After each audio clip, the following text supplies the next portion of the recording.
What's up, everybody? Welcome back to Life So Crazy. It's the Vongola Boss here. A new game announcement, another gaming controversy. After this week's PlayStation State of Play, the sequel to the highly acclaimed Ghost of Tsushima was announced, and the reveal trailer for the game showed that Sucker Punch would be moving on from Jin Sakai, Ghost of Yōtei. And like others, I too was conflicted upon watching the reveal. Is it okay, Ghost? Is this?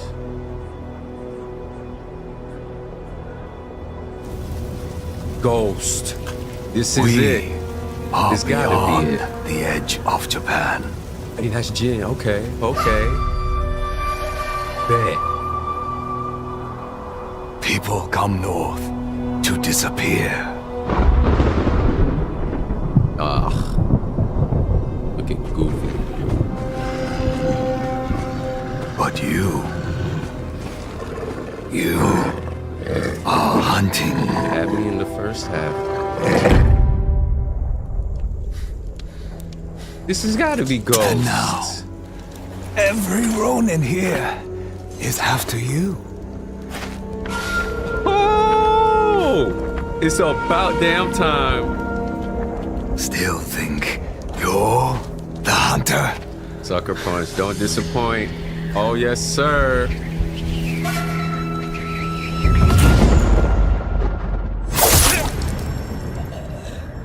Oh, this is gonna go crazy. My boy Jim, back at it. Oh, is that Jim?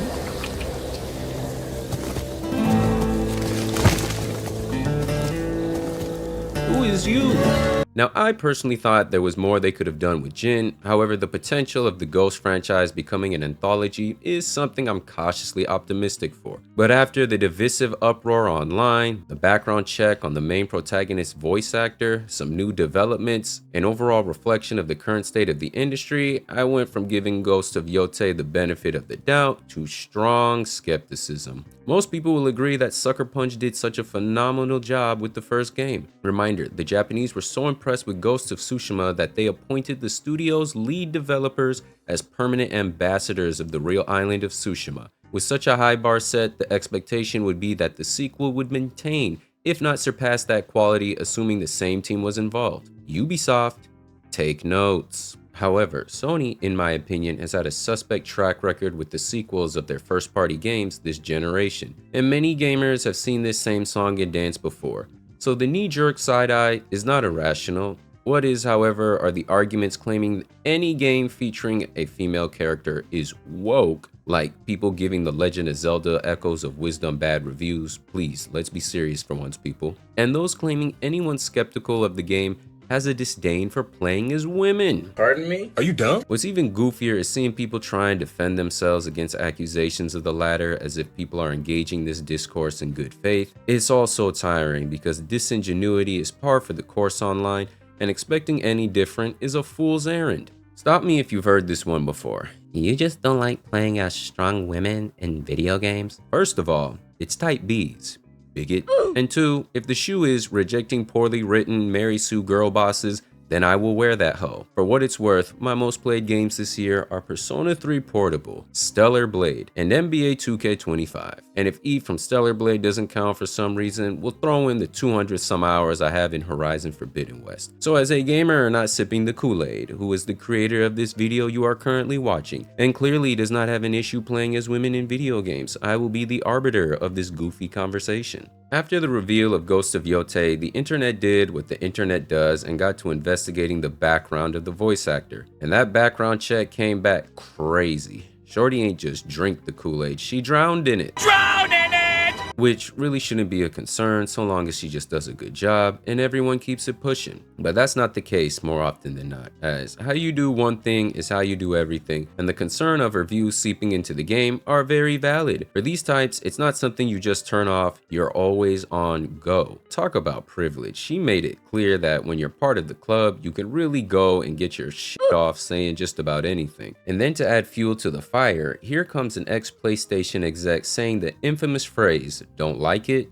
don't buy it." Hey pal, You just blowing from Stupid Town? Now, while I think this game will still do well, all things considered, the track record for entertainment that's done well after it's been uttered is not great. Anyway, it's way too soon to be making any conclusive judgments about Ghost of Yōtei. In Sucker Punch's defense, this game takes place 300 years after the events of Ghost of Tsushima, where Jin is officially a ghost now. I've seen people online say they should reference him or give him a side quest in this new game. I say let him rest. It's the least they could do because nowadays these studios are eager to trash on their legacy male characters. I don't want to hear if he had a family, or if his wife left him, how he died, if he had any regrets, blah blah blah. He saved Tsushima and that was it. All I know is if Insomniac can do Peter how they did in Spider-Man 2 and Rocksteady how they did Batman, nobody is safe. The thing is, pattern recognition will not only take you far in life, it'll save you money. And at this point, you can miss me with the girl bosses, the unruly scallywags with chips on their shoulders, and then all that in a bag of chips attitudes fit for a modern audience. I need you to fix his suit.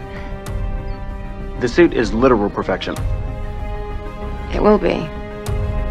When it fits a woman. Shut up, bitch. You bring up valid criticisms against certain characters' portrayals who happen to belong to X group, and all of a sudden people fall into a genjutsu trying to defend it. My go-to example will always be Mary Jane in Spider-Man 2, because she is pretty much the third protagonist with how hard the writers tried to make her relevant to the story. From a gameplay perspective, you're seeing this Type B with no powers take down trained hunters after, checks notes, getting trained from Silver Sable, which doesn't make sense because if the hunters with Kraven faced off against Sable and her agents, they are getting mollywopped expeditiously. Even goofier, from a story perspective, when she's not overcoming being taken over by a symbiote by sheer will and determination, putting her superpowered boyfriend to shame who had to get the brakes beaten off of him by his mentee in order to come back to his senses, she's going into the line of fire in a symbiote invasion like she's a damn Avenger. And what's the explanation for this? She's a woman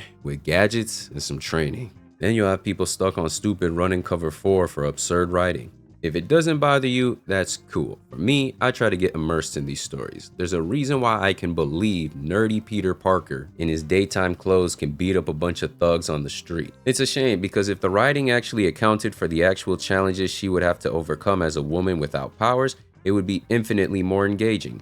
But that would be an admission of the differences between men and women, which these studios in their infinite wisdom and numerous struggle sessions would never do. I digress. To tie this all back to Ghost of Yōtei, I hope the game doesn't fall victim to the aforementioned problems, but considering the recent reports of Sony doubling down on its DEI initiatives, I won't hold my breath. I would really love to be wrong, and I'll gladly eat a slice of humble pie if I am. It's a win-win either way. Hoping Sucker Punch delivers again, but only time will tell. Let me know where y'all are at with Ghost of Yōtei, doubtful, don't care, optimistic. What games are you guys currently playing right now? Drop it all down in the comments section below. And leave a like and subscribe to the channel if you're new. And check out the 2 videos showing up on the screen to see more Life So Crazy. It's been the Vongola Boss, and I'll catch y'all next time. Peace.